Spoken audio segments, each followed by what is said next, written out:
My first experience of like grief would probably be like my granddad. I was like 18, 19 and he had cancer, and I remember I had to basically cut his hair for him. Yeah. And I remember thinking like that this is quite sad. My grandma, even seeing her with dementia for the last 2-3 years, sometimes I'd see her, she wouldn't remember me. I've seen you just after you've lost your dad. You've seen me just after I've lost my grandma. Like, we're always the same, level-headed kind of people. We don't get too low, we don't get too high. The way that we are able to have that mindset, we are so privileged. It's not that easy for some people. No. You know, some people deal with things that would be seen as less than losing a parent, as losing a grandparent, losing a partner. It will impact them twice as much. And it sometimes can be hard to understand, but that is just how some people process what they're going through. And the more that I've dedicate my life to community, the more that I dedicate my life to people, I've realized that people really struggle. I know 100% certainty that I'm called to be in a situation to help lighten that load in however I can. Welcome back to episode 6 of Too Young to Grieve, and today is a special one because I've got one of my best friends, Zack, on for the first guest episode of this podcast. And Zack is someone that I've played football with for years. He's no longer doing that. He's on to some big things, and we're going to touch upon that. We're going to touch upon a lot of things today, his journey, and yeah, we're going to be discussing a lot. So without further ado, I don't want to introduce you myself. I want you to just tell us a little bit about yourself, Zack, and what you're currently up to at this moment. Pleasure to be here, Lukey boy.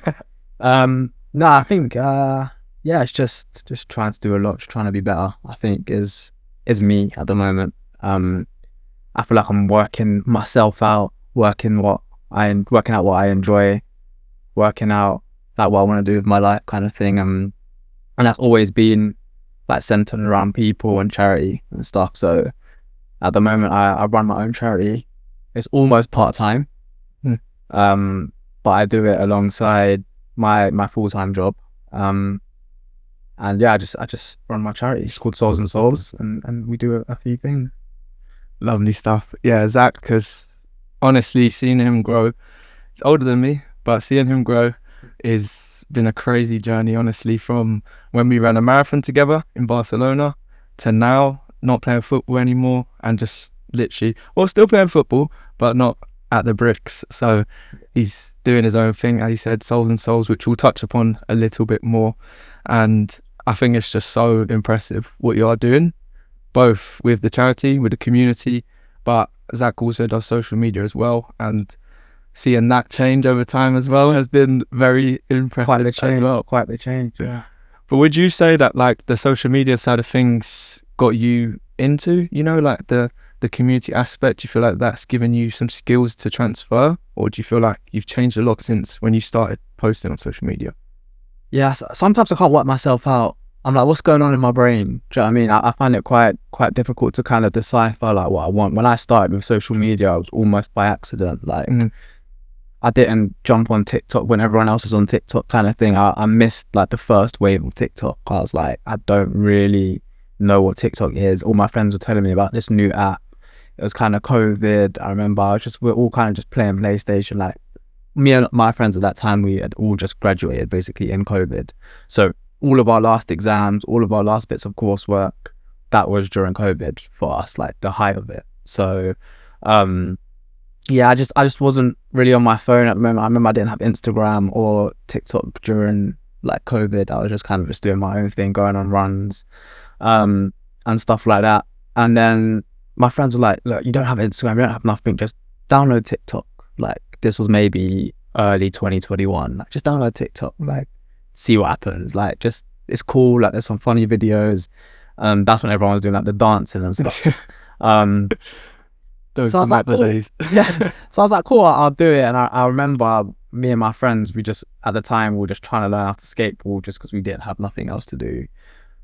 So I done like 2 skateboarding videos with my friends. They got like 1,000 views. I was like, oh, this is a bit strange, like 1,000 views. And then I remember I done one video just about like my haircuts or something that I've had throughout the years, like every hairstyle I've tried, and then that went like kind of viral, and I was like, oh, it's a bit weird. Then I done a video with my grandma, and that got like 5 million views, and that was kind of like the start of it, where I was just like, wow, like, guess I'm a content creator now. I mean, I think I got like 8,000 or 9,000 followers in one night on TikTok, and I was like, wow, this is interesting. And then after that, it was almost like just trying to keep up the engagement. So you kind of just do whatever you do just to keep the engagement going, which took me to different avenues, different pathways of posting online. Like I said, you changed a lot on social media. There was different periods of the social media of Zack Ubi and all that. So we won't touch upon all the different eras, but I think just touching upon that side of things and on social media, and you said like engagement and things like that, like obviously myself doing social media now, I know like how the engagement, the views, things like that, it can play in your mind and whatnot. So what sort of led you to, when you were posting on your skateboard and things like that, something completely different to what you are now? What sort of made you, you know, switch up and go down the route that you're going down now on social media and in general? So I think in general, what I used to do is I used to just post kind of what was everyone else was posting online. And then that led me to ending up posting about things like girls, which is, for me, is just, it's been a big part of my life. I'm just a normal boy that at the time, like especially being like 21, 22, you kind of just want female attention, and you kind of just do what you can to kind of get it. And I'm not afraid to like admit that's kind of what I was doing. It was just different types of videos to kind of like spark a reaction, like toxic style videos where you're just kind of just posting something that's kind of controversial, not too controversial compared to like what some people post, but just more in terms of like just like little videos that you know will get a reaction. And then I started doing that, and then them videos started performing quite well. So I was like, oh, we can maintain this. But as that wasn't my character, it was almost a thing where me and my friends were kind of just brainstorming like toxic men traits kind of thing, and then like finding ways to post it online. Which again is as you're just young, you're just trying to work out what kind of works. And at the time I had my own social media marketing agency, so every video that kind of did well was almost like something that you can add to your portfolio, and every single video at the time was doing well when I was talking about them things. So you kind of just maintain it, keep it up. And then I think I got to a stage where I developed my faith in God, which I'm sure we'll touch on, and my videos stopped being about engagement, and it started being about actually trying to make a difference and help people. And I almost thought, I don't care if like my audience wanted to see more toxic stuff, my audience wanted to see more things that are a little bit more out there. And I just thought, you know, I don't mind if I lose followers now. I'd prefer to just post videos that might not get as much engagement, but actually make a difference to the community and to people, and to help people feel like they're okay. Like not just all my faith videos, which are what most of my videos are, but also videos that just let people know that like you're enough, like you're okay, like you're doing all right. Like life is difficult, you're a trooper, you're doing okay. Kind of style, which again, as soon as I started it, it was almost like God confirmed to me that was what I should be doing, because the response, it wasn't in terms of like views like I was getting before, or like the toxic style content, but it was like, wow, like people need these types of things. And at the time, there was not a lot of people talking about faith online. And I was like, wow, like God confirms this is exactly what I should be doing right now. And here we are today, like just trying to maintain and trying to keep it up. Yeah. No, I thank you very much for sharing that. I think it's actually quite brave of you to say it, because yeah, you were young, 21, 22, and you know, posting those things, like you say, you mentioned it, engagement, things like that was really good. You were doing the social media agency, so again, it was like portfolio stuff. But then realizing, you know, that's not you. Because I remember when you used to come to football and you'd be sat there, we'd be talking about it, be like, oh yeah, you've got like 1 million views on that, this and that. And me and Zack used to drive to games together. Shout out George as well. Shout out to all of us. And just why? What's up? Yeah, we are big Adele fans, just to confirm, and Ed Sheeran. But yeah, talk back to the topic. Yeah, it just wasn't you, and we could see it. You know, you'd even say it. You know, like, yeah, it's pretty cool. Like I got 1 million views or whatever, but it just doesn't feel like me. And I knew that as well. I knew that wasn't you, because I know what you're like, and but you know, sometimes you get caught up in the engagement, get caught up in chasing, you know, potentially more clients or whatever. Exactly. But now, would you say, obviously, I'm sure I know the answer, but like, it feels more like your calling now? Would you say that in terms of advising someone potentially who's a bit confused or lost, like you say, life's tough, it just happened naturally, or was there something that triggered it, or you just thought, you know what, I just want to do this? I just feel like God, like I just feel like God is like Jesus. My faith is like just transformed the way that I think. Like I've always feel like I've had I feel a lot of empathy. I always have from when I was young. Like if I see someone going through something, I'm always sitting there thinking like, how on earth can I help this person like get through this thing? Like it's literally since I was about 10, I feel like I felt that. Like whenever I see someone going through something sad, I'm like, how can I help this human being like get through this with no experience, kind of thing. And I feel like God shapes people's hearts for reasons. And I think as I grew in my faith, I think what God confirmed to me is that you're going to be someone that is there to support people as much as you can in whatever capacity that you can. And I think one day I just realized I've got this platform. I think at the time it was like 70,000 followers or something. And I've got this platform where I'm able to just talk freely about my faith, about where life has taken me, about how much Jesus helps me, how much God has helped me. And I'm just going to dive into it. And I was a bit shy. I remember thinking like in my head, like, everyone's going to think I'm this weird religious guy now. Like, how am I going to like, because you want to come across as cool. Like, I'm still at that stage of my life. I want to be that, I'm that guy that's kind of cool, always kind of being good at football, and like, I can't go online and start talking about God. I remember you wouldn't post on Instagram. Yeah, You'd post on TikTok, but you wouldn't. The same as me. Yeah. But, And I was like, I just like, and the more that you grow in your faith, the more that you dive into the word and you understand it, I start to think I don't care no more what people think. Like Jesus, like what he has done to my life, how he's transformed my heart, is like, I now don't care what people think. People are gonna think, oh, like I'm still the same Zack, but I just have this Jesus next to me that is fighting with me through every single battle. And when I'm feeling lustful, when I'm feeling like angry, annoyed, anxious, like Jesus just takes that away. All it takes is reading the word, praying a little bit, talking to someone about God, and I'm just like, wow, like that's it. That's off my heart now. And I think that's what encouraged me to now openly talk about him and be transparent with my relationship with him, and not be scared to talk about God, because I never want to be like that again. Like I think I actually said in my video today, but whatever it took for me to find Jesus, whatever it took, hardships, sad times, you've been through a lot of them with me, you know, breakups,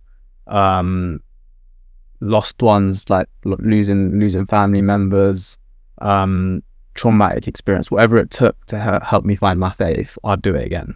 And whatever it takes for me to stay in my faith, I'll do that again as well. Because the peace that you have of like having a relationship with God, and the peace that you have in like trying to be the best version of you, and knowing that you have support from an almighty God within that as well, to me is priceless. Yeah, I think, yeah, like you said, obviously the faith with God is something that's really driven you to obviously post that you go on social media, but it's not just about social media, it's about everything in life. And like when we do go through hardships and, you know, grief, trauma, I always say, like on this podcast, that grief and trauma is not just losing a loved one. It's, you know, breakups, it's potentially a traumatic experience outside of, you know, loss. So all going through all those things, knowing that there is something there that, yeah, when you're at your lowest, you can come back up. That's obviously something that's driven you to do what you do now. So I always say, like, I feel like you need something. Faith and having a belief in something is such a big thing, I think, in this world. Because if, you know, you might not necessarily believe in God, you might believe in another God, or you might believe in the universe or something out there. But having a belief in something or someone when you're at your lowest points can really help you to get back up. I truly believe that. Like even yesterday I was watching a film and like I was feeling a bit low, and I was like, just to whoever was listening, like, send me a sign that I'm doing the right things, I'm on the right path. I was watching this random film. It was a romantic film, not gonna lie, I love a romance film. We love a rom-com, man. But yeah, and in the film, literally like 5 minutes later, the character was like, oh yeah, I'm gonna show you a picture of my family. This is my nephew Angelo. I was like, Shout out Ange. what? Yeah. For those who don't know, Angelo is my dad's name, who obviously passed away. So like, to me, I genuinely do believe in having a belief in something or someone that is out there. So yeah, I think it's really good to touch on that. And obviously, like we said, we're going to touch upon faith a lot in this, and we have touched upon it already. Do you feel like when you discovered your faith, was there any particular events or anything that made you, really, or strengthened that relationship? Or do you feel like it's just continuously growing? I think there's a few moments in my life. When I was young, like maybe 3-4 years old, then maybe a bit older, like 8 or 9, I used to have nightmares. Just like little weird nightmares that you have as a kid, but I remember they used to keep me up quite often. And my grandma, I call her in Greek, but my grandma used to stay with us on weekends and stuff. And I'd always find her in her little room because I know she'd always be awake. She used to always be awake. So I'd always find her in the room, and she was a Christian, so she used to teach me basically how to pray. So she's like, "Oh, Zaki, you getting your nightmares?" And I'd be like, "Yeah, I have my night." So I'd like sneak under the covers with her, and she'd basically just tell me like, "All right, so what we're gonna do is we're gonna pray about these nightmares, and when you finish praying, you just have to say in Jesus' name." And I just used to not really think anything of it. I used to just be happy that I had my grandma next to me more than like what she was saying, I guess. But then when I got to like 17, 18 and like life starts happening and you start to understand things a little bit more, and things start to become tough, I remember I used to just pray, but I used to just pray in like Jesus' name because that's what my yeah used to tell me to do. So I used to just pray in Jesus' name, not really knowing anything about Jesus, not really being a Christian, but just the only kind of thing that I know how to do is to pray in Jesus' name. So that's what I'm gonna do.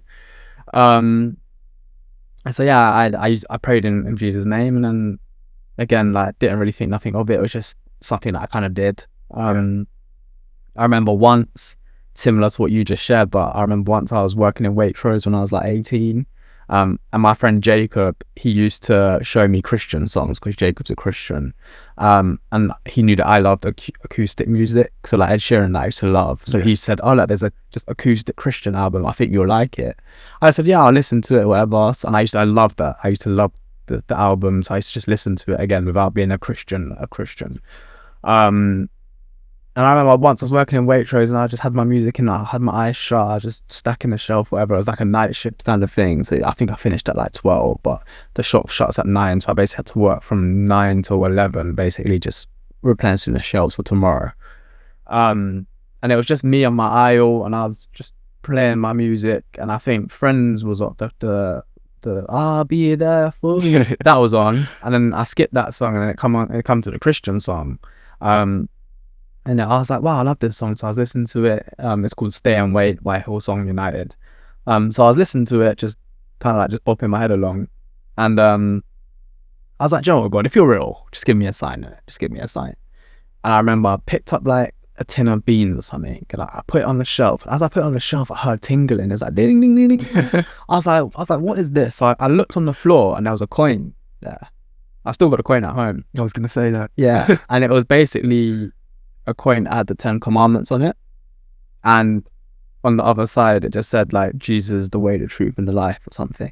And I was just like this was like, as the song was playing, like honestly it must have been less than 10 seconds after I've asked for a sign, this coin has just appeared in my life. And I remember thinking like, what is happening? And do you know what's mad? Even that wasn't enough to like make me completely change. But I remember that's one moment that I always think back to, that and my grandma praying with me, and like the moments where I think like, whoa.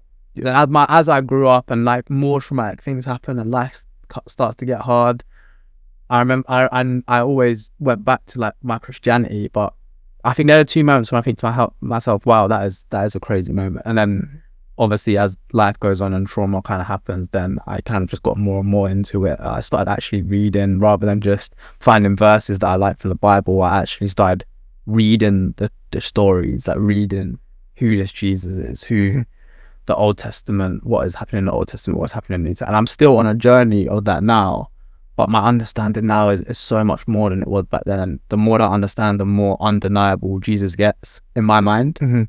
which is why I feel like I'm more and more confident to keep sharing and to keep building my faith in that way. Yeah. I think it's crazy how things can just happen, like that story that you mentioned, like the one I said before, like just asking for signs and getting them. Like sometimes you can't ignore it, you know. Like I've had loads of things happen recently, like you've touched upon that. I'm sure there's other things as well, and it's just like, how does that happen so conveniently? Like, but just little things as well, like the Oceans song, for example. Like, for those of you that know, the Ocean song is like a very popular Christian song, and I remember I showed it to Lukey, and it's just one of them songs that when it comes on, I remember when I first showed you that song, like even the trajectory in your life since that song, it's just so crazy. And again, that's something that will then stay in my mind and stay in your mind as you then grow into your beliefs and stuff, which is just, it's just, to me, it just blows my mind. It's actually crazy. Yeah. And that was, I shared that song with you at a time when both of us were not in faith really at all, like that. We're kind of we knew we were Christians kind of, and we kind of trust the word a bit, but we didn't really know anything. Yeah. And just to see the trajectory since then is even more insane. Yeah. And I think that we literally, I remember we were in the hotel room before the night before our first ever marathons together, and we had it on full blast on the TV at like 6 a.m. when we were about to go.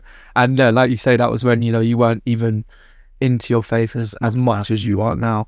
And like I even sent you that song the other day. I was listening to it before the marathon. Like, it's just peaceful knowing that you can get signs, you can feel things, and know that someone is looking down on you. And if it's, you know, lost loved ones, if it's God, whoever it is, whatever it is, like knowing that someone is there to look after you when, you know, a lot of the time, and we'll touch upon it now, I think we spoke about it briefly before we actually started recording, like how tough life is. Like, there's so much you've got to navigate, especially us. This podcast is for young people in particular. Of course, everyone goes through grief, but the reason I started this was when you go through grief at a young age, you've got to navigate your life as well. So just may as well go on to that topic then. Like, how do you feel like grief and trauma and anything in relating to that has impacted, you know, like how your life has gone and how you've, you know, found purpose in what you do now? Yeah, I think it's just had a big impact on me personally. I think, I don't know, there's just little things. I remember that you might have watched a show before, like some people might know, it's called My Murder. And I literally watched that when I was in like year 7, and it's basically about this young guy in London. It's based on a true story, and he was a bit of a hood rat when he was young. He was in the streets and stuff, and then he went to jail or something, came out after like 6 months and wanted to turn his life around. And then he got like set up by a woman and like killed, basically, like as he got back into the streets of London, but like a rival gang. And I remember seeing that when I was in like year 7, year 8, and like it affected me for months. And I was just like, that is almost like trauma in itself. And I don't know why it affected me for months. Like, that's like one example. My first experience of like grief would probably be like my granddad. Like, I didn't really understand. Like, I remember I was like 18, 19, and he had cancer, and I remember I had to basically cut his hair for him, like, and stuff. And I remember thinking like, that this is quite sad, you know. But I also feel grief in different ways. Like my grandma that I spoke about earlier, she passed away this year, and it's just like, even seeing her with dementia for the last 2-3 years, like I remember towards the end, like sometimes I'd see her, she wouldn't remember me. And like, for me, like when they have such a big impact on your life and that you're seeing them, they're kind of looking at you like, I remember the nurse said to her once, like, do you know who this is? And she's kind of looking at me, and I'm like, this is like, it's cute, but it's like, it's also sad. I'm like, wow, like this is like, wow. It's quite, I actually found it quite difficult. It's like a little bit of a regret, but I actually found it quite difficult to go and see her because I knew she wouldn't quite remember me.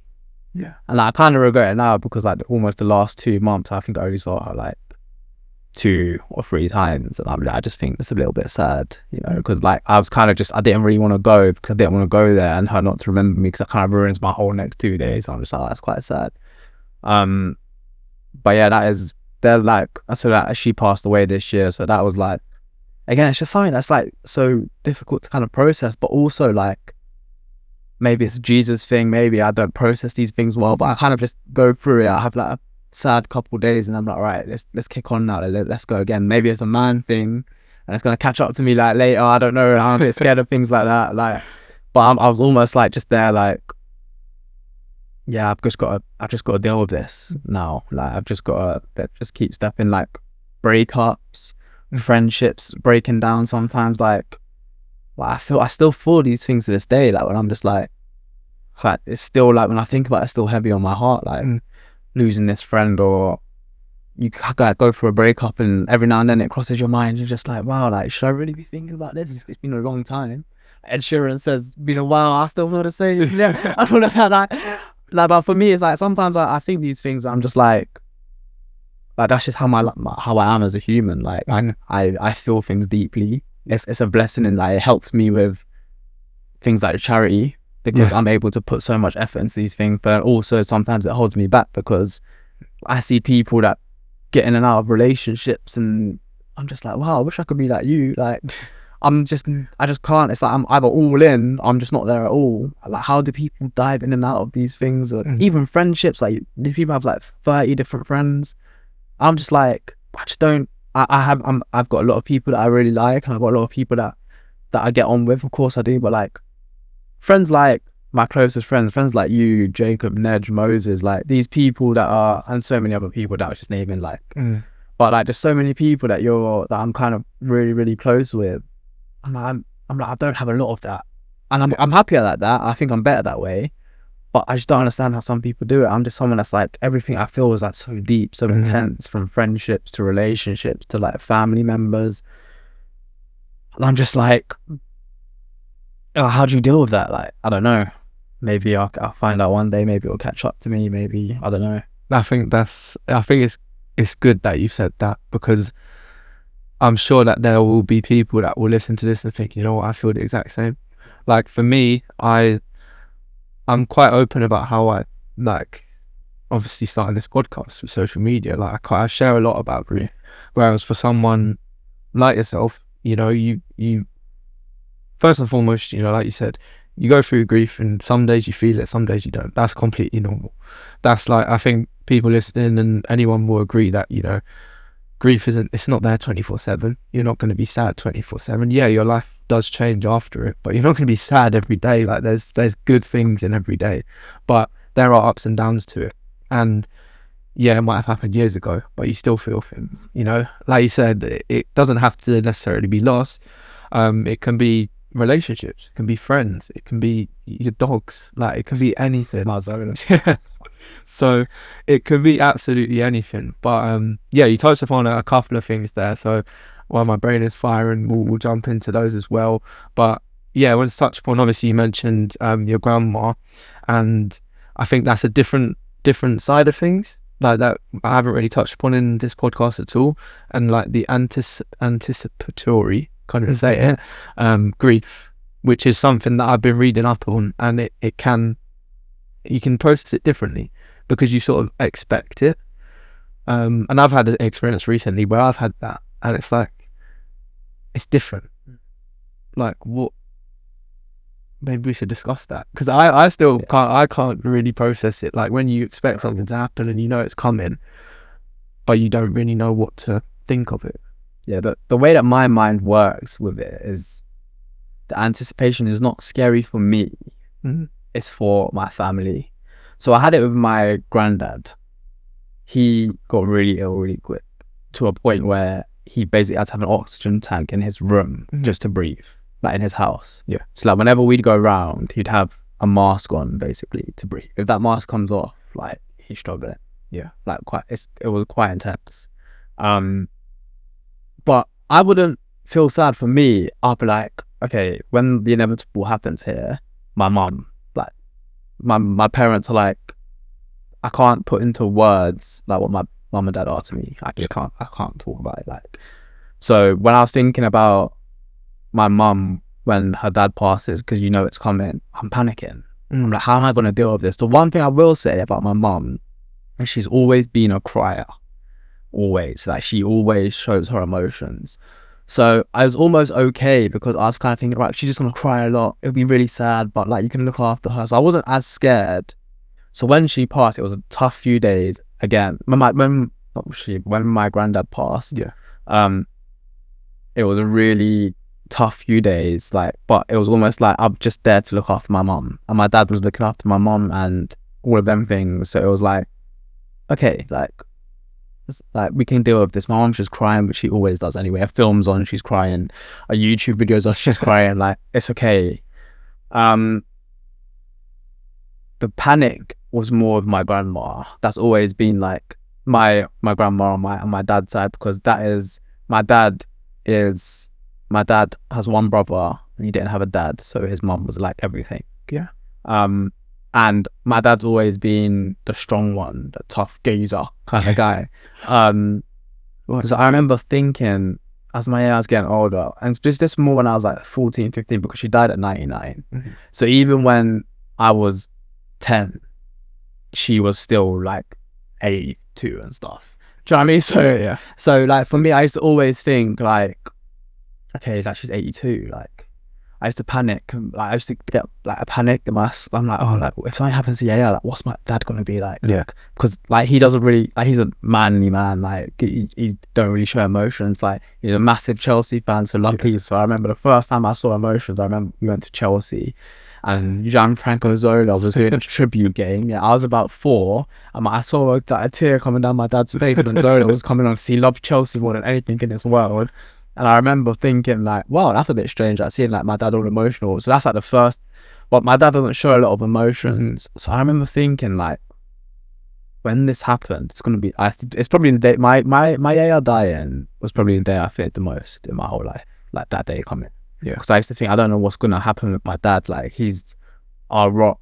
The whole family kind of relies on him. Like, well, luckily when it did happen, I was recently, it was like 5 months ago now, 6 months ago. So I was old enough and strong enough and mature enough in life, but also in my faith, to like be able to deal with it. I remember I'd done the speech at the funeral, just stuff like that, which I know you did as well. How was that? How did you feel? Again, it's a thing of just trying to make the people around me happy. That's how I process things. So I remember what I did was I just made sure the speech was about Chelsea, because I know that's what cheered my dad up. So I basically just listed all the trophies that Chelsea had won in my like 99 years of life, and that had my dad smiling. I had a little emotional part where I said like how much I loved her and stuff. That was a bit emotional, but the main bulk of it was just the 2 Champions Leagues, 6 leagues. Like literally, you had to get it into the podcast. You had to talk about that. If I did that with Tottenham, it wouldn't be that long. Yeah.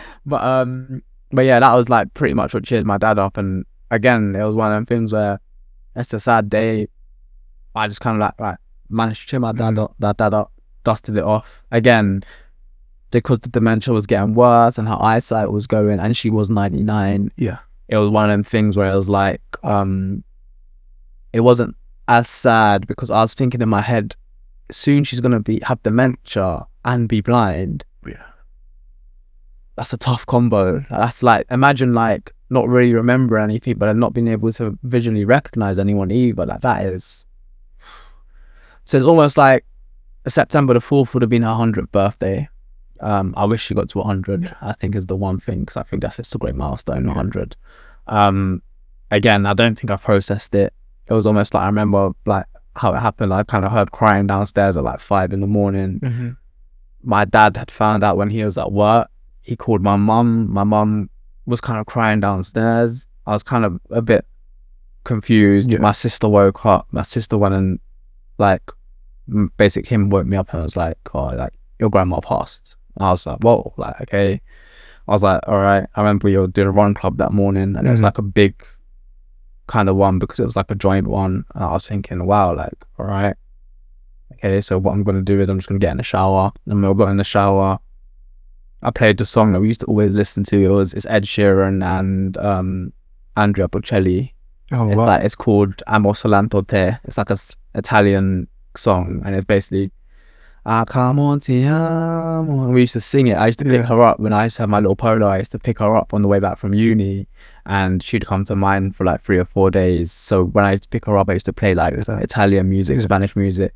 My is Spanish and Greek, but she used to speak like 6 languages. Yeah. So That's crazy. So she knew Italian, so I used to play songs in different languages because she used to like it. So she used to love that song. So I remember I literally got in the shower. I was like 6 a.m. I literally blasted that song. I must have had a few tears in that, and I just got up and led the run. And it was like, since then I haven't really cried about it. I just kind of just had it in my brain for a few days. When I talk about it, I feel it getting sad. Again, I kind of have a few regrets. Like I remember the last time I saw her, I used to always drop her home with my dad. So my dad's a black cab driver, so I used to roll her into the black cab. I remember that day I just kind of just rolled her in the black cab, but my uncle was there, so my dad and my uncle just dropped her home. And I was like, and I've done it literally every time apart from the last time. Yeah. I was like, man, that one weighs on me a bit. I'm just like, I wish I just dropped her home. Like, again, I just couldn't be bothered just to go like 5 minutes down the road. That's only in Finchley, where the thing was like 5 minutes to Finchley. Drop her in the home, give her a kiss on the head. I kind of regret that. Again, there's nothing you can do about it. You got to think about the amount of times that you did, and how much you did get to spend with her and do with her. So you can't just relate it the one to fit. But I guess that's just there's always going to be something like, it's just one of the things that every now and then I'll open, like my most viral TikTok is with her. Yeah. So when I see that, it like shakes me up a little bit. Like if I hear her voice, like on a video or something, I'm like that kind of, because like you almost forget it, and then you hear it, and it's like, oh, like you hear the Zack Ubi in the video or something. Like when on her birthday, like obviously people saying messages in the group chat and stuff, like the family group chat, oh, like happy birthday, yeah. We bought her a cake and stuff, 100th birthday cake. Obviously it was like a little bit strange, but yeah, but people sent like videos from before, and just hearing her voice, and like it does, it's a bit weird. I don't know, I can't really, but I guess that's what grief is, isn't it? It's just like the little things that trigger these little things, literally, that hit you out of nowhere. Like you say, birthdays, special times of the year. If you hear that song, like all the little things that just remind you, like by other songs, like same as Ed Sheeran as well. There's clearly a pattern going on here. But if Ed Sheeran's listening, thank you for all the support that you've given us both. Subscribe, Ed. Yeah, please.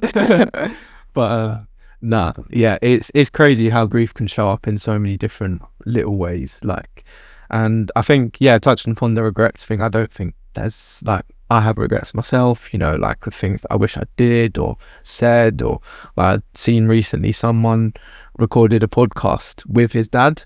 Like he recorded loads of podcasts, like about talking about different things. So like his wedding day, when he gets in a relationship, when he has a baby, and he's got all the advice from his dad.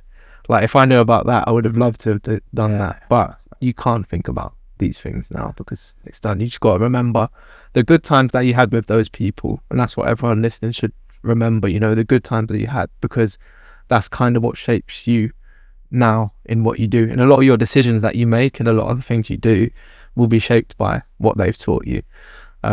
So I think that's a good thing to remember when it comes to grief. So just touching upon that, I've got another thing that I want to come back to, but just touching upon that, do you feel like the grief that you have experienced, whether it be with your grandma, your granddad, or whether it be other things in life, do you feel like that's, because you said you don't really process it, but has it given you more drive, or has it slowed you down, would you say, in what you do? It's a tough question. I don't know. I feel like grief that I feel with women has probably impacted me more from what I'm aware of. Okay. Because I feel like, again, I'm not a guy that like jumps into like relationships and stuff.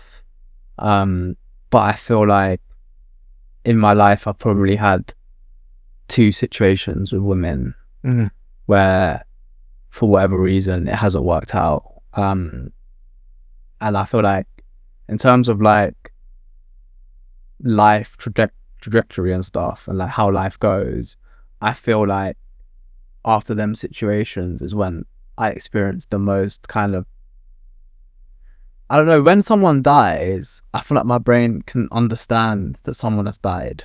Yeah, I think what it is they're gone. Yeah. Whereas grief with someone who's still here is a little bit difficult, because you're like, oh, they're still here, like, I wish we could speak. Yeah, like this and that. So I haven't had that experience, but go on. I feel like when someone dies, it's like my brain goes, all right, 1 + 1 = 2. Like, Yeah. they're no longer here, they're dead. Like, okay, they're dead, kind of thing. And again, I have sad moments when I'm like, I wish I could speak to my yaya never saw me in faith. Yeah. Because she had dementia the last 3 years. So my biggest faith journey has probably been the last 3 years. So she's the person that always said Jesus. She's the person that said, read your Bible, Zach. And I always kind of said, yeah, all right, yeah, read the Bible kind of thing. Like, I literally never acknowledged anything she ever said about the Bible. Maybe I didn't acknowledge it to her. I obviously took it in because here I am today. But again, she's a woman of faith. Hopefully she's in heaven now. Like, it's beautiful. She's looking down on me. She sees me, everything I'm doing now, I hope. But I'm so sad that, like, I don't have a tangible kind of thing where I can say, like, she saw me in faith kind of thing. You know, that is like something where I'm like, okay, that doesn't make sense in my head. I wish I had that. But the fact that her, my granddad, everyone else that I've lost them, I'm like, okay, like 1 + 1 = 2. I feel like with like relationships, and they're not even like, again, like they weren't situations that lasted long. For whatever reason, I don't really pour myself into people in like a relationship sense. So when I do, I'm like, all right, I'm going to give this my best shot for it to be forever, basically, is what my mindset is. And then when that doesn't happen, it's like my brain can't comprehend that it hasn't happened. It's like a personal arrogance thing, maybe, where I just think, wait, like in my brain, this was my person. Yeah. So how has this not worked? Kind of thing. That's kind of how it works. And I feel like that impacts me quite a lot with like partners and stuff. Luckily that I found faith. My mindset and outlook is very different now. Yeah. But I still kind of have a thing in my soul where I'm like, I feel like when I know it should be them. What could have been? Like, yeah, like when I feel like the two people that, it's more one, but I'll say two.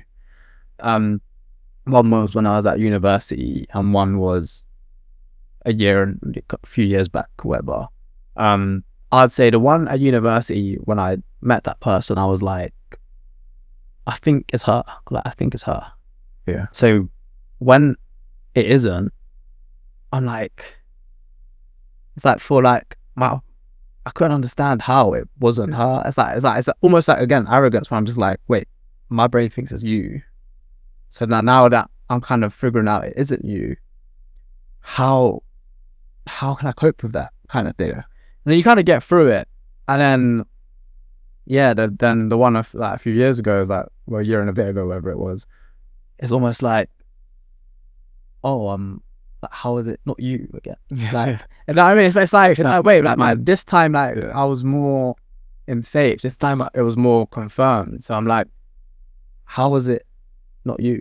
Do you know what I mean? And it's like a different type of grief, because it's almost like I'm coping with this. Like, it's okay. Like, I don't really care, but it's almost like, again, a song or a situation or a sadness, and you're just like, man, like, how is it not you? Kind of thing. So again, that is another thing that I'm like, that you deal with. And like, again, I feel like as an individual, like, I recover from them situations, and like I'm okay with them situations now. But I feel like what the issue is now is like, how do you then allow yourself to be like that again? Like, I feel like when you know. So in situations when I know and it hasn't worked out, it's like, now what? You know? But again, I'm blessed again to be in a situation with faith now where I'm like, all right, I'll know in faith when it's my person. And I have markers to look out for and things to look out for in them situations. So yeah, that's what I'd say. Yeah, I think it's a very interesting topic to discuss, because obviously since starting the podcast, it's been mainly about loss, but that's a completely different side to grief that hasn't been touched upon on this podcast yet. So it's really interesting to see, like you say, when you do potentially meet another person, how in your head you're going to think, how can I, let this happen again, because it's happened twice now. How am I meant to, just let another person in? And I think that's another good topic to discuss on grief, because you've discussed relationship there, but even when you lose, a loved one, it can be the same feeling. You can kind of think, you know, like, how can I let someone into my life when I know how easily someone can be taken away? And that's something that I've, you know, been struggling with in grief, because like, even when it comes to relationships, I get scared because I think, if my dad can get taken away like that, or someone else can get taken away, then this is pretty easy for it to happen in a relationship if it can be like that. But I think also to touch upon that is something that we were sort of discussing on the way here, and talking about how like grief and loss and that thing, like, it does change the way you think about life as well. So like, we were talking about how, you know, life is tough. It is very tough, you know, housing, you know, navigating, stuff like that. But with that, with grief through loss and through relationships, do you feel like it's changed the way that, you know, your outlook is on things? Like, do you, like we said, like, you know, little things don't really impact it as such? I think how it's changed my opinion on life is that I realize, again, this helps with my content as well, I realize how many people struggle, how many people go through different things, and it motivates me even more to help. I feel like I'm similar to you. I feel like we've always been the same, where things don't really bog us down too much. Like, I think as both of us are the same, we have our sad nights, we watch our rom-coms, we'll listen to our sad songs, but we're always happy, we're always smiling through it, you know, we're always laughing and joking through the grief, whatever it is, whatever situation. Like, I've seen you when you're confused about women, you see me when I'm confused about women, I've seen you just after you've lost your dad, you've seen me just after I've lost my grandma. Like, we're always the same, level-headed kind of people. We don't get too low, we don't get too high. It's kind of like in the middle. You know, we enjoy life. I'd say that is a privilege from the people that I've met, especially over the last year. The way that we are able to have that mindset, we are so privileged, because people, it's not that easy for some people. No, you know, some people deal with things that would be seen as less than losing a parent, would be seen as less as losing a grandparent, would be seen less as losing a partner, and it will impact them twice as much. And it blows my mind, and it sometimes can be hard to understand, but that is just how some people process what they're going through, and it's a lot, and it is heavy, really heavy for some people. And the more that I've dedicated my life to community, the more that I dedicate my life to people, I've realized that people really, really struggle with life. Like, life is really hard. The stresses of it, the stresses of having to build your life, build your career, buy a house, start a family, like the pressures of it, people really, really struggle with it. And I know 100% certainty that I'm called to be in a situation to help lighten that load in however I can. And I think that's how it's changed my perspective on life, because now I'm like, you know what, I used to be a guy that would just chat to a woman, and when I'm not feeling it anymore, like, I just said, you know what, I'm not really. But now I know what it's like to lose a human, whether it's through death, whether it's through a breakup, whether it's for a friend. I'm like, you know what, I don't even want to put myself into a situation where I could even make someone sad for one day. That doesn't mean I won't. That doesn't mean that I'm going to be 100%. That doesn't mean I'm going to be 100% successful in making people happy or not making people sad. Of course, it doesn't mean that. But I have so much more willpower to say no to these things, no to these things, because of my faith, firstly, but also because I'm like, you know what, I don't want to make nobody sad. Yeah. You know? And that is pretty much my mindset now, and it is so much better. Yeah, I think that's such a good point to say, because I think like you said, we're very similar. We don't, you know, things don't really bother us, but also through life and through what we've experienced, you know, we're the exact same, in the sense that we'd rather do things that, you know, potentially, for example, don't make us as much money, or don't, you know, I don't know, other things, but we're happy for that. We're happy doing what we're doing. Like, obviously, we're going to touch upon souls and souls. We're going to touch upon a little bit more about the content and that side of things. But we both know that potentially what we're doing now, potentially this podcast, you know, like, it's changing lives and it's impacting people in a positive way. and that for us is that makes us happy. That's what life's about.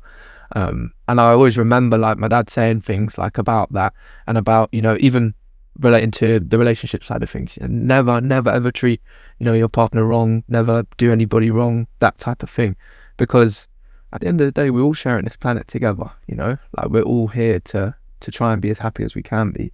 So do you feel like that potentially holds us back, because we are always trying to, you know, make people happy and do things, and potentially we're not looking within ourselves at times? I could literally quote like so many Bible verses now, but I think it holds us back from a secular perspective. So it holds us back in terms of what the world demands from us. So if we're talking about massive profits and earnings and our status and these things, it holds us back. But the people that we should be, and especially the people that we should be in Christ and in God, we are 100% doing the right thing. And I have so much peace in that. Like, I pretty much give up a lot of what I earn to try and put together these hikes, put together these runs. Yeah, I think if you dedicate a life to people, and you dedicate a life to actually trying to help people out rather than your own pocket, your own life, all these things that the world tells you should focus on, you'll look back in 50 years, 60 years, and you'll realize life is about people. Yeah. And you did your bit. You did what you were supposed to do. Yeah. You know, and I love that. It might mean that you're not sitting in California with 4 Lamborghinis and 2 penthouse mansions, but you might be sitting in a little cottage with the love of your life, and you've impacted thousands of people's lives. And I think if I can fast forward to the future and I see myself sitting in one of these penthouses in Miami with 2 Lamborghinis, and I'm walking around with being rude to people and thinking I'm better than what I am, or if I could look back and I've got a little barn, the love of my life, 3 kids, 2 dogs, you know what I mean? Not too much status. But do you know what? I think how I want to be remembered as a human being is no more than if someone goes, oh, you know that Zack guy? Oh yeah, I know him. I played football with him like 2 years ago. Good guy. Yeah. Like, that is literally, for me, my job's done. If the majority of people that come across me say, you know, I met that Zack bloke once, it's a good guy, I'm happy. I think that's it as well. I completely agree. Like, at the end of the day, you know, unfortunately, we all are going to pass away at some point. And when you're in your grave, when you're cremated, whatever it is, you know, like, I was going to go, oh, you know that guy? Do you remember that Lamborghini that he had? That was nice. It was green. It was it went at 100 miles per hour. No one's going to say that. Yeah. But what they are going to say is, you know that guy? Yeah. Like, he was a very nice guy. Yeah. You know, he was always trying to do his best. He, you know, provided for his family, provided for others. He built a massive community that impacted people. People were messaging him saying, you know, like, you've saved me, you've helped me, this and that. Yeah, people are going to remember that. People ain't going to remember your penthouse suite in California. 100%. And I think, do you know what, even if you strip it down more, like, Souls and Souls is amazing, How It's Grown is amazing, like, and all my stuff where I talk about faith and God and everything, and I appreciate what God's blessed me with, and it's grown, and that platform is all God's. If he wants to take it away, he can take it away. If he wants to keep it, he can keep it. Whatever he wants to do with it, I'm leaving that to God. Like, Jesus can do his thing with my platform. Again, for me, I'm so satisfied. If everything went now, I'm so satisfied with someone saying, do you know what, that's that guy, it's a good guy. Mm-hmm. That's literally, like, honestly, if people look back on me and say, do you know what, I met that guy 3-4 times, yeah, he's a good bloke. Yeah. I mean, that is literally it. And then the people that really matter, the people closest to you, they're the people that I want to see. You know what, that's that guy, like, he helped me out, he changed my life and all of this. Just like you've changed my life, I've changed your life in different ways than just one. And it's the same with all of my friends, vice versa, and people that come in contact with you, they're the people that I want to say, Joel, he had a big impact on my life. But Yeah. more than anything, more than people saying, oh, that guy was cool, that guy had a lot of followers, that guy built a community, more than all, I just want to say, do you know what? I met that guy twice. Good guy. You know what I mean? He had a nice smile, and he just kind of cheered everyone up. And literally, that is, and honestly, if the majority of people say that, I'm more than happy. Yeah. I'm more than happy. I think that's it. I think it's about the impact that you have on people. And So- I know you said it there, like followers, people, you know, especially in this day and age, social media, comparing yourself to other people, whether it be them driving their car, like whatever, their house, this and that. You know, you do compare a lot in this day and age. It's just the way of the world these days. But think about if you had two people come up to you saying that guy's a good guy. Yeah. You know, Decent okay, guy, it's not. I haven't got a million followers, but I know someone thinks I'm a good guy. I know someone thinks I'm making a little bit of impact. So, and I think for you, you do a lot more than, you know, impacting two people. You know, we literally just got it the way here, done a hike like a month ago or something with over 200 people, raising money for so many things all over the world. So while we're on it, like, let's just touch on it because you mentioned it about Souls and Souls. Like, how did that come about? You know, you stopped playing football to pursue it, and now it's like just doing so much good in the world. Like, what sort of made you start, and what's the next steps? What's going on? Like, just give a bit of update on it.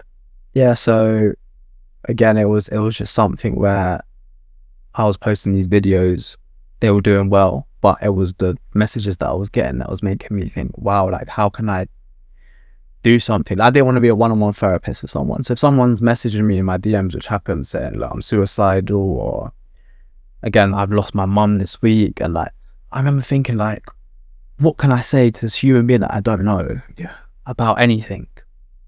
So I thought, what can I do as like an alternative? I've always played football since I was young. I've always ran. I've always exercised. And I pray. So I'd say in my life, before God, the only thing that used to get me out of my bad days was exercise. And now the only thing that gets me out of my bad days is God and exercise. So it's not changed a lot. Just being able to pray, just being able to read the Bible, it just gives me encouragement like exercise does.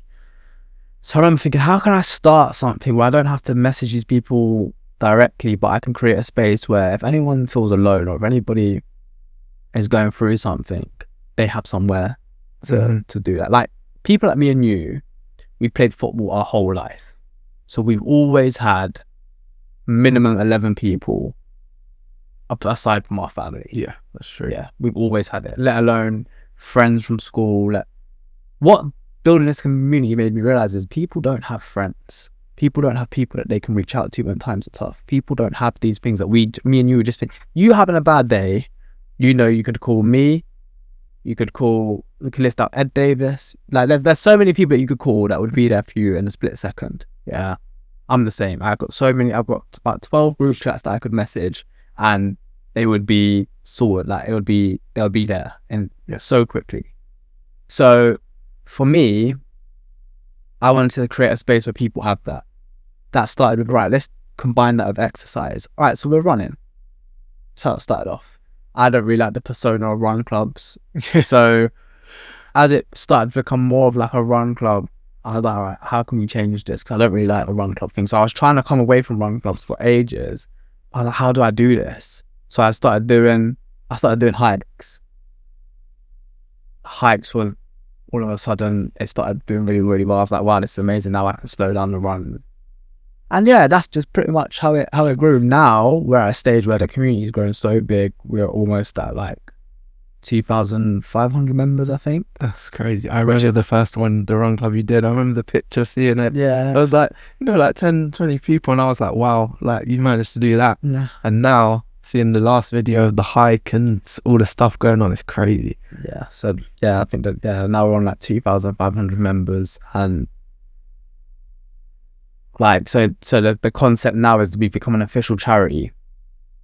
So the aim is to help people in the UK with mental well-being through activity, workshops. So that's hikes, runs, games nights, whatever we can do, women's self-defense classes, whatever we can do to make an impact. And and we then use whatever funds we raise. We use that for projects of infrastructure around the world. So that is, we built 2 water wells in Malawi. We're supporting a school in Ghana, and we are refurbing, or it's not confirmed yet, but we are doing some orphanage work in Sri Lanka. Not confirmed, but we have started some talks, and I think it's going to go ahead. So hopefully we get there. But that is essentially what the charity does. And yeah, as long as we can keep making an impact, like, it's built, we welcome all cultures, all communities. But again, it's built in my faith. We also have a fellowship part of the community, which is about 200 members. And we do Thursday Bible studies and stuff like that. So it's just so God made. Like, there's just so many different aspects, different people. Again, we welcome all faiths, all things on our hikes and stuff. It's just very important that we're able to do that, but also grounding ourselves in, I'm a believer in Christ, and that is how we lead, and that is what the roots of, like, what we do are. Again, all by God's grace. Again, if God wants to take souls and souls, that's his as well. I'm more than happy to give that up to him. Again, I'm just happy to have him in my corner fighting with me, man. I'm very, very blessed. I think, like, I'd honestly seeing from when we were going on away days to football, to then you not coming but starting Souls and Souls to where it is now, and what you've done, like the wells, the community that you built. That's the thing. Like, I've seen people in that community, who haven't got people around them, but having what you've put together has given them something to turn up to, and to be around and feel like they're not alone. Because a lot of people, like we say, life is tough, and a lot of people now do feel like they're alone. They feel like they're a burden. They feel like, they shouldn't be here, and that's not the case. And when you have a community like that, and what you've set up is just sensational, like, for people to have people around them on a similar path, surrounded by faith, surrounded by exercise, movement, is just, it's honestly just absolutely brilliant to see it. Every time I see it, it puts a smile on my face. So Appreciate it, son. proud of you, son. I'm proud of you. Proud of you too, man. But honestly, I would love to speak all day, and I think there's so many topics that I just wanted to cover, but unfortunately we won't have enough time. We're gonna have to, because there's things that you touched on I wanted to come back to, but we don't have enough time for that, unfortunately. But this is the first guest episode of TYTG. So for everyone listening, I hope you've taken a lot from Zack and from what we've discussed. And what I would like to do going forward with guest episodes is ask the exact same question, but to anyone that comes on.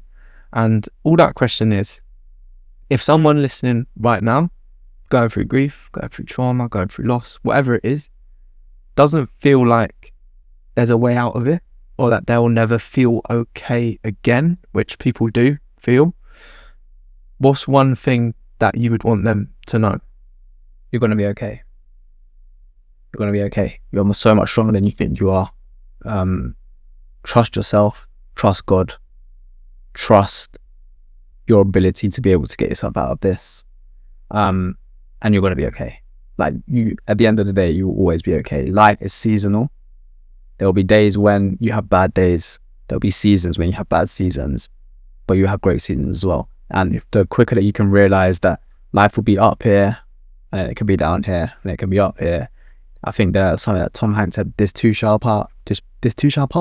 Yeah, that's what he said. Yeah.